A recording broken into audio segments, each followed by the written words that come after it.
Govt Boys Primary School No. 5 Landhi Town District Korangi organized a colorful midterm results ceremony, and prizes were given to the children who achieved outstanding performance.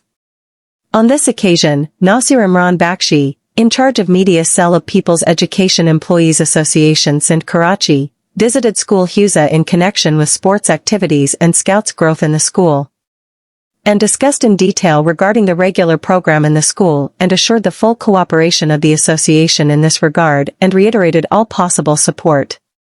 The headmaster said that in all these factors, my officers, subordinates, and qualified staff have given thanks for providing the facilities and all the modern basic teaching aids and the computer lab facility for the children of the nation in the primary school. Neighborhood support is also included.